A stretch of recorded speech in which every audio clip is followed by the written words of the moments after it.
You go talk to Commander Barron. I've had enough excitement for one day.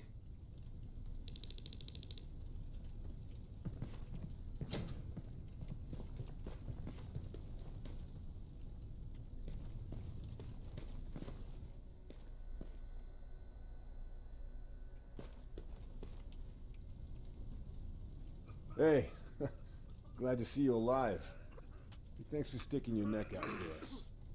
I wanted to tell you that, just in case. What, I die? Thanks. Positive mock wanker. Lay still. Don't move.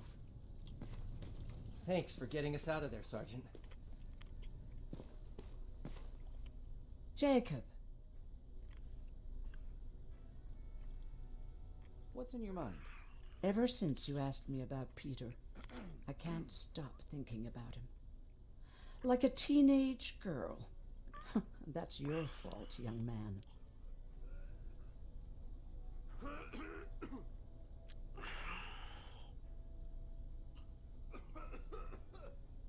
Are you thinking about anything in particular?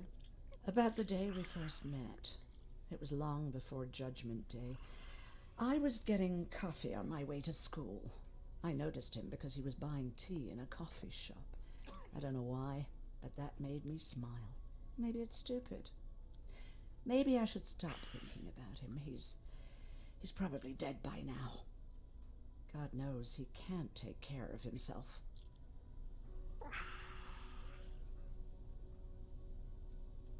Do you want to find him? Sometimes I think I should drop everything and go. I would get an earful from Baron, but she's nothing I can't handle. Anyway, what I didn't tell you before is that during Judgment Day, I lost a child. Our child. I don't know if it would have happened anyway, but I like to blame the machines for that. I think that Peter felt with Taylor we were given a second chance. God, he's still out there waiting for me, isn't he? Probably sitting in his rocking chair back in our house in Hollywood Hills. Oh, where the hell are you, Peter?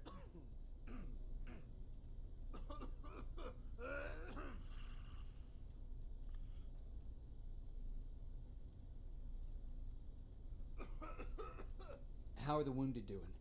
The few that came back, they're doing fine. We patched them up, and at this point we're just sitting and waiting.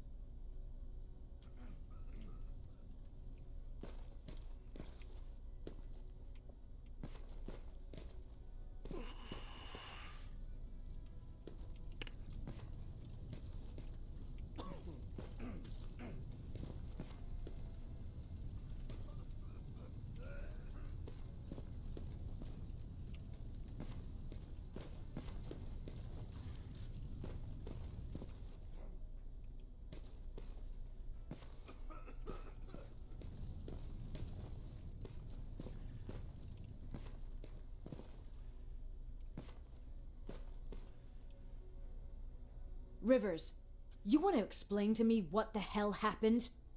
We lost downtown. I know that much. But how's that possible? What happened to our defense systems? Alvin says one of our soldiers came with an order directly from you to reset the target settings for non-lethals. He said what? All right. This is what I want you to do. Find whoever is responsible for sending that order. All the messengers have GPS tracking, so we're keeping tabs on their location. Find them and bring them to me. Understood. And Rivers, despite what I might say about our resident egghead, I truly have a hard time believing that my men are incompetent. So expect the unexpected. And you know what I mean by that. Do you think the infiltrator's back? We won't be sure until you find those messengers and confirm my suspicion. Now that you mention it... What? One of our soldiers said that it looked as if one of our guys led Skynet's attack. That only supports my case. As soon as you know what's going on, radio me.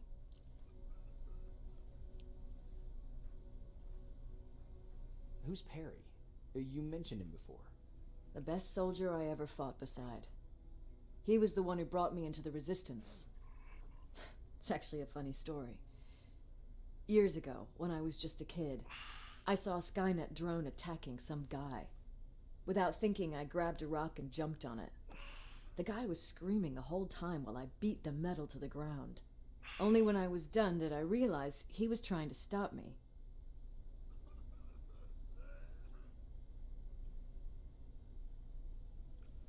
You killed a drone with a rock? I was young and stupid. Thank God the drone wasn't really armed, otherwise I wouldn't be here to tell you the story. He was a Resistance scientist, and that drone was one of his projects. So you can imagine he wasn't too happy when I smashed it to pieces. But he wasn't alone. There was this huge guy with a rifle on his shoulder, almost choking with laughter. I sure made his day.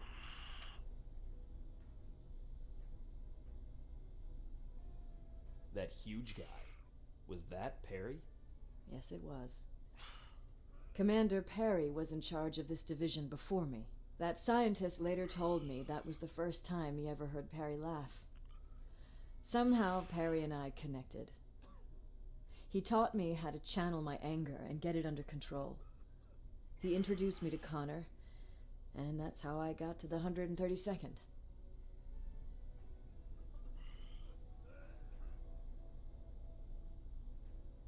Whatever happened to Perry? Skynet got hold of our position. We had to leave our shelter. There were a lot of casualties, and he was one of them. He died a soldier. I'd never thought I'd be reminiscing about the day I met them. This may come as a surprise to you, but it was the first metal I ever destroyed.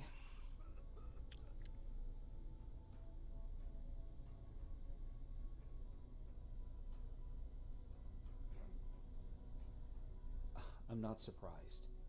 You were still just a kid. That doesn't mean I didn't have a kill count back then. It just consisted of people. But that's a different story. You want me to break radio silence? They have a head start on us. At this point, we can't afford to lose any time.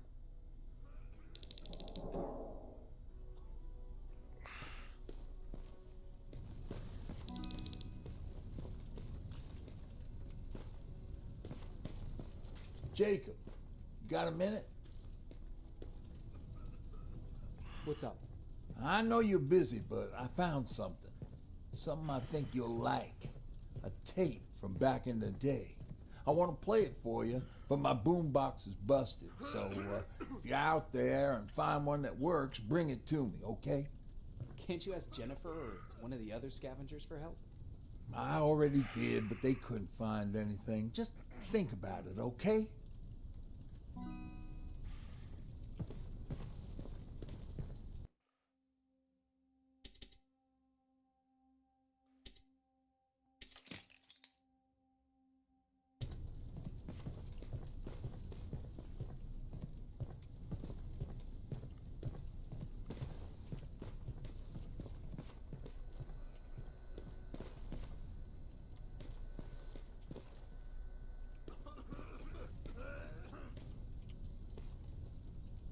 Hey, are you all Your right? eyelashes are weird, We aren't just got they? the news about the attack. They're getting closer, aren't they?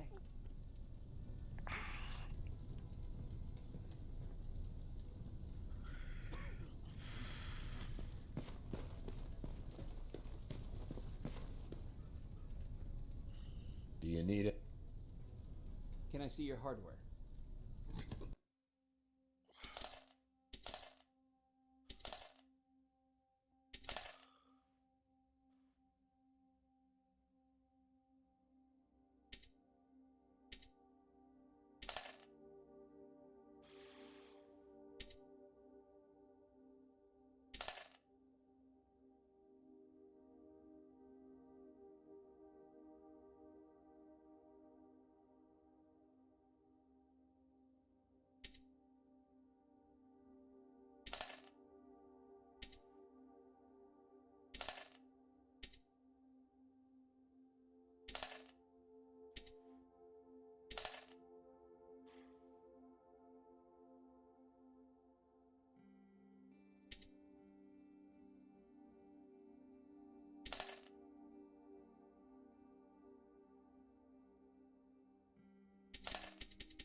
wasn't expecting to find you here.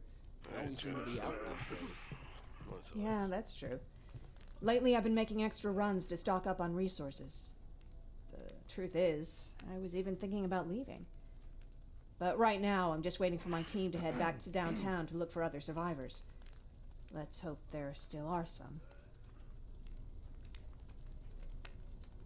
Is there something on your mind? Actually, I have a secret to tell you. You've a fan. Patrick really looks up to you. It's good for him to have a role model. And I don't think he could have chosen better. Thank you. It means a lot. Are you kidding? It's the least I can do for helping us all this time. If you hadn't found us back in Pasadena, I don't know what would have happened. Well, actually, I do. Exactly what the others said would happen. People were talking about the Annihilation Line months before it came. My father, of course, tried to turn it all into a joke.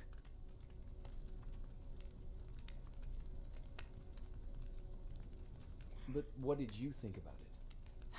I didn't know what to think. Travelers would bring all sorts of gossip with them. But this kept coming back.